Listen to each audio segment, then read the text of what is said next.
আমিরে জামাত ডক্টর শফিকুর রহমান সাহেবের সেই বক্তব্য নিয়ে আজকে গোটা জাতি বিভ্রান্ত। আমি বলতে চাই, যারা সুদূর প্রসারী রাজনৈতিক প্রজ্ঞা রাখেন তারাই এই ধরনের বক্তব্য দিয়ে থাকেন এবং সুদূর সুদূর প্রসারী ফলাফল যাদের বক্তব্যে বয়ে আনে তাদের বক্তব্য এমনই হয়ে থাকে। ঠিক তদ্রূপ একটি বক্তব্য দিয়েছিলেন আমিরে জামাত ডক্টর শফিকুর রহমান সাহেব যে আমার দলের উপরে যত নির্যাতন নিপীড়ন হয়েছে আমি সেটা ক্ষমা করে দিলাম, তবে কোনো নেতাকর্মী যদি তাদের ন্যায্য তাদের বিচার নিয়ে কোনো আইনের আশ্রয় নেয় সেক্ষেত্রে আমরা তাদেরকে সাহায্য সহযোগিতা করব। এই বক্তব্যর মানে কি?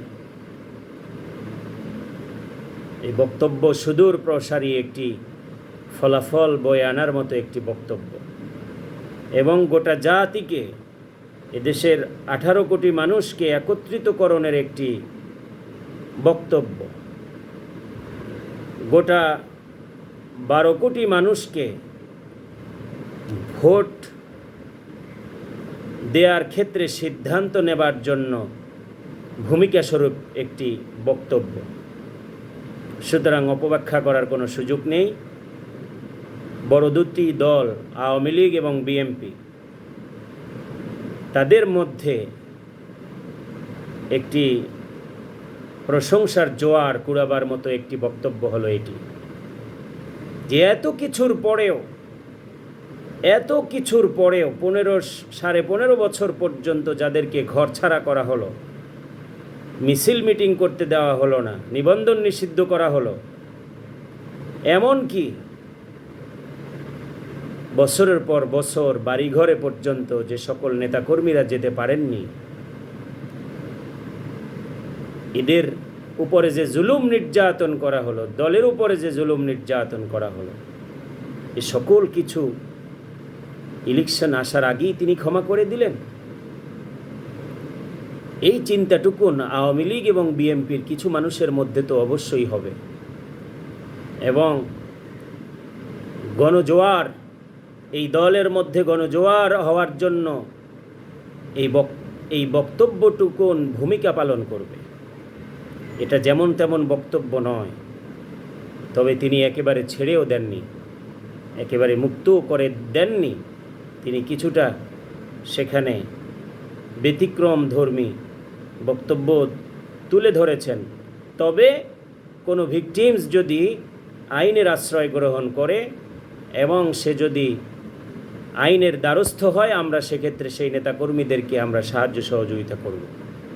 প্রিয় দেশবাসী, বড় প্রজ্ঞামণ্ডিত প্রজ্ঞাবান রাজনীতিবিদ হচ্ছেন ডক্টর শফিকুর রহমান সাহেব। আমরা দেশবাসীর পক্ষ থেকে তাকে স্যালুট জানাই। রাজনৈতিক দূরদর্শিতা, রাজনৈতিক প্রজ্ঞা এবং রাজনীতির সুদূর প্রসারী ফলাফল বয়ে আনার মতো একজন নেতা আমরা পেয়েছি ডক্টর শফিকুর রহমান সাহেব। সুতরাং কোনো জাতি, কেউ যেন বিভ্রান্ত না হয়। তিনি একজন মহান এবং মানুষের একজন দরদি মানুষ হিসাবে বাংলাদেশে পরিচিত।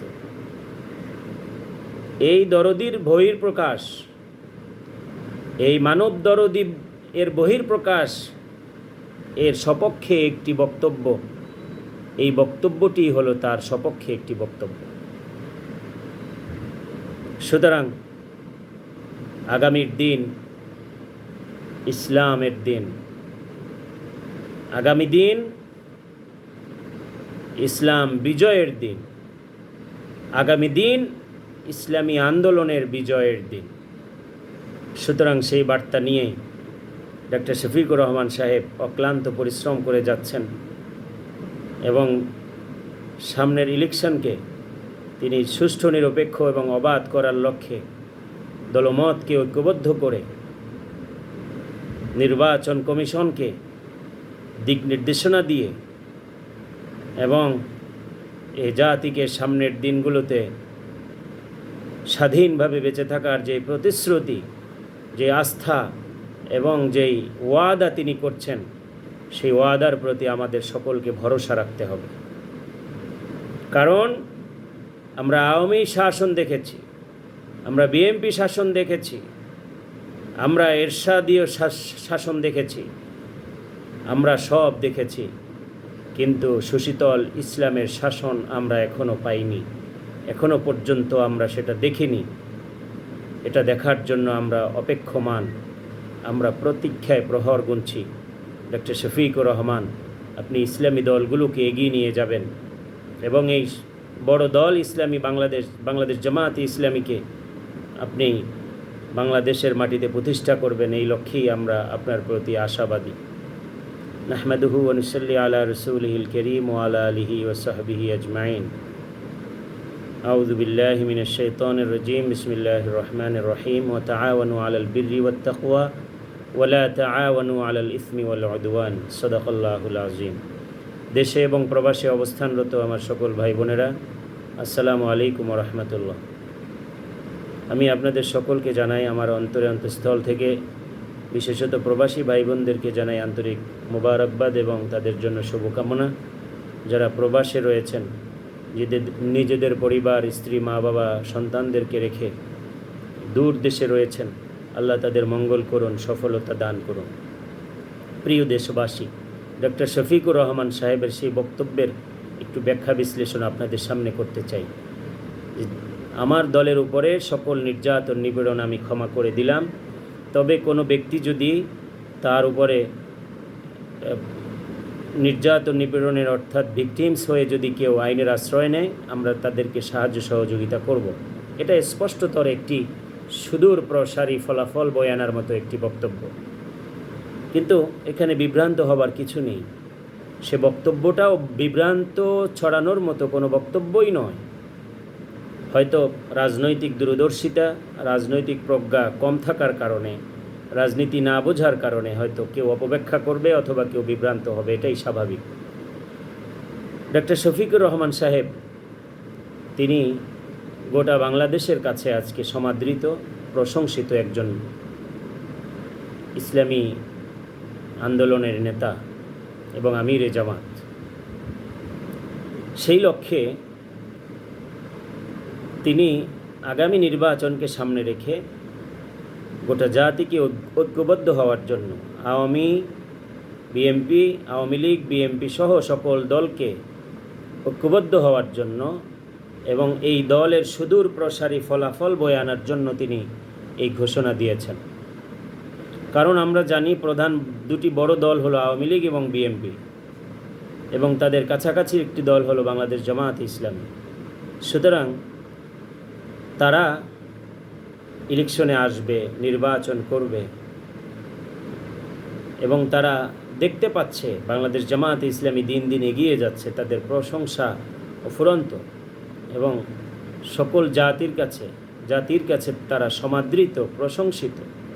সুতরাং এখানেও আওয়ামী এবং বিএনপির একটা অংশ তাদের সাথে একাত্মতা করবে এবং তাদের রাজনৈতিক সেই অতীত স্বৈরাচারী মনোভাব ভুলে গিয়ে তারা একাত্মতা পোষণ করবে ইসলামী দলগুলোর সাথে, এটাই স্বাভাবিক। আর সেই আশাবাদী হয়ে তিনি এ বক্তব্য দিয়েছেন এবং সুদূর প্রসারী ফলাফল বয়ে আনার মতো একটি বক্তব্য হলো এটি।